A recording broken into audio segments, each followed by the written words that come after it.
साथियों नमस्कार, वंदे मातरम, जय हिंद। मैं राजू मिश्रा, किसान मजदूर जागृति मंच का संयोजक और अखंड हिंदू राष्ट्र मोर्चा का सहयोगी एवं विश्व शक्ति पार्टी का प्रदेश उपाध्यक्ष हरियाणा।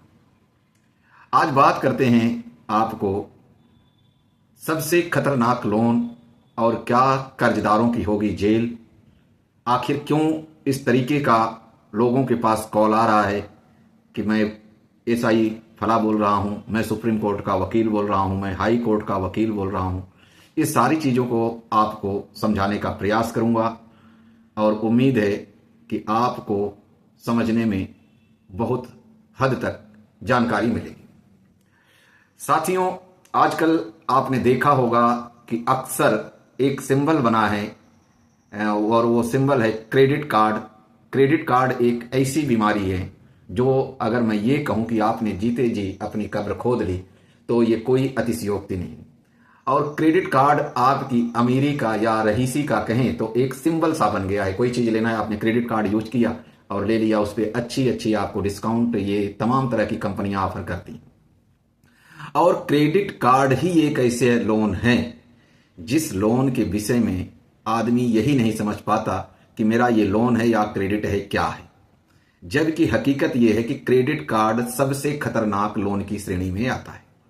इसका रेट ऑफ इंटरेस्ट बहुत हाई होता है, यहां तक कि ये 15-20% से शुरू होते होते 50-60% तक ये पहुंच जाता है। अब बात करते हैं आपको, आज लगभग 7 तारीख है और अगले सैटरडे शनिवार यानी 13 तारीख को परमानेंट लोक अदालत, नहीं इसे राष्ट्रीय लोक अदालत कहते हैं। कुछ लोगों ने मुझे बोला कि परमानेंट लोक अदालत से आया है नोटिस, हो सकता है अलग आया हो, लेकिन 13 तारीख को राष्ट्रीय लोक अदालत लग रही है। वहां पे आप जाकर के अपने लोन को सेटलमेंट वगैरह कर सकते हैं अगर आप में मॉर्गेनिंग करने का अच्छा अनुभव है तो। अब बात करते हैं जो लोगों के पास तरह तरह के कॉल से आ रहे हैं कि मैं लीगल एडवाइजर बोल रहा हूं, तो आपको जानकारी के लिए बता दें कि किसी भी वकील के पास ऐसा कोई राइट्स नहीं है कि वो आपको फोन करके ईएमआई भरने के लिए धमकी दे और आपको जेल में डालने के लिए दुनिया भर की बकवास बातें करे। क्योंकि वकील का काम है लीगल फाइट करना, अनलीगल काम करना नहीं। अगर कोई वकील इस तरीके से आपको फोन कर रहा है तो अनलीगल कर रहा है, उसके ऊपर आप एफआईआर दर्ज करा सकते हैं।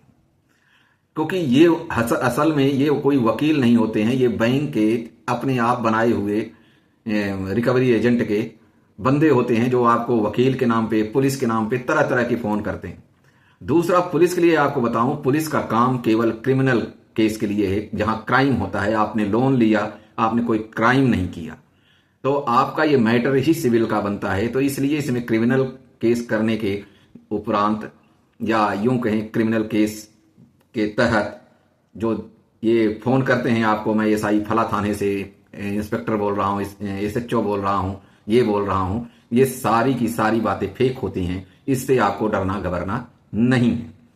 अब आपको बात करते हैं कि ये एक्चुअली जब आपका ये कॉल आना शुरू होता है, इसके पहले आपको थोड़ी सी समझदारी का इस्तेमाल करना पड़ेगा। जैसे आपकी पहली ईएमआई बाउंस होती है, यानी आपकी पहली किस्त नहीं भर पाते हैं, तब तक तो ठीक रहता है, बैंक मैनेजर आपको कॉल करता है। और जैसे ही आपकी दूसरी किस्त बाउंस होती है, वो आपका लोन एसएमई 2 में चला जाता है। और जब आपका लोन एसएमई 2 में जाता है तो दूसरे पैनल पे ये डाल देते हैं, यानी रिकवरी वालों। और उसके बाद आपके पास फोन पे फोन आने लगते हैं। इसके बाद जब आप तीसरी ईएमआई नहीं भर पाते, तब ये क्या करते हैं, 2 दिन का वेट करते हैं। क्योंकि आपका अकाउंट जब तक 92 दिन नहीं होगा, 92 डेज, तब तक एनपीए होता नहीं। एनपीए होने के बाद ये आपका जीना हराम कर देते हैं। फोन पे फोन, नोटिस, ये वो दुनिया भर के। अब आपको करना क्या है, सबसे पहले अगर आपने ये समझ लिया कि अब मैं आगे की किस्त नहीं अदा कर पाऊंगा, तो आपको एक एप्लीकेशन बैंक को मूव करना है कि मेरी ये स्थिति है, इस तरीके से मैं आर्थिक तंगी में हूं और इस तरीके से हमारे लोन को या तो रिस्ट्रक्चर किया जाए या इतने दिन के लिए हमारी ईएमआई रोकी जाए। दूसरा विकल्प आपके पास ये है कि जैसे ही इनका 13/2 का नोटिस आता है तो उस 13/2 की नोटिस को खंडन करते हुए आपको उसका जवाब देना होता है। जब आप उसका जवाब दे देंगे तो बैंक, और जवाब के साथ साथ उसमें आप कुछ सवाल भी उठाएं। जब तक आप सवाल नहीं उठाएंगे तब तक बैंक आपको उस 13/2 की नोटिस का जवाब जो आपने 13(3)(a) के तहत दिया है उसे वो नेगलेक्ट कर देगा, इग्नोर कर देगा, और 13/4 की नोटिस 2 महीने बाद आपको पकड़ा देगा। सॉरी। इसलिए आप जब 13/2 का नोटिस दें तो उसमें कुछ सवालात क्वेश्चन मार्क लगा करके भेजें ताकि बैंक आपको जवाब दे।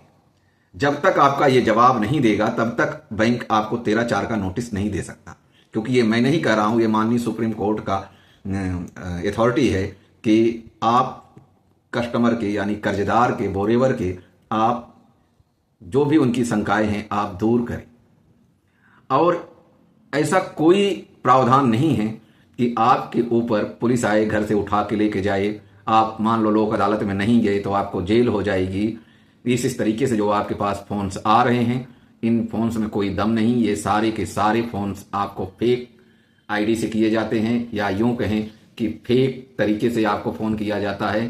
तो आप इसको समझने का प्रयास करें, और आपको अपने लिए लड़ना है तो आपको तैयार रहना पड़ेगा। आपको अपने अंदर से डर भय निकालना पड़ेगा। आपको अपने अंदर एक स्ट्रांग तरीके से, बहुत मजबूत स्थिति से आपको अपनी मानसिकता को प्रिपेयर्ड करना पड़ेगा, क्योंकि आपने जो कर्ज लिया है वो कर्ज नहीं, एक धोखा है। और अगर धोखा किसी के साथ हो जाता है तो उस व्यक्ति को अपने आप को रिस्टैंड करने के लिए बहुत ज़्यादा इम्यूनिटी की ज़रूरत होती है, पावर की ज़रूरत होती है। आप अगर टेंशन ले लेते हैं मानसिक रूप से, आप आर्थिक रूप से तो पहले ही परेशान हैं, मानसिक रूप से अगर आप टेंशन ले लेते हैं तो आप अपनी फाइट नहीं कर पाते हैं, आप अपने केस को हैंडल नहीं कर पाते हैं, और रिजल्ट क्या होता है कि आप इधर उधर भागने लगते हैं। और जब इधर उधर भागने लगते हैं तो आपके घर की माली स्थिति डमाडोल हो जाती है, क्योंकि आप जिधर जाएंगे उधर ही पैसे का काम होगा।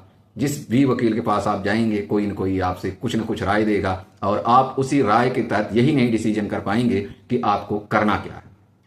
इसलिए आपको सबसे पहले आपके अंदर से डर भय निकालना होगा, और आप अपनी लड़ाई कानूनी रूप से लड़ें।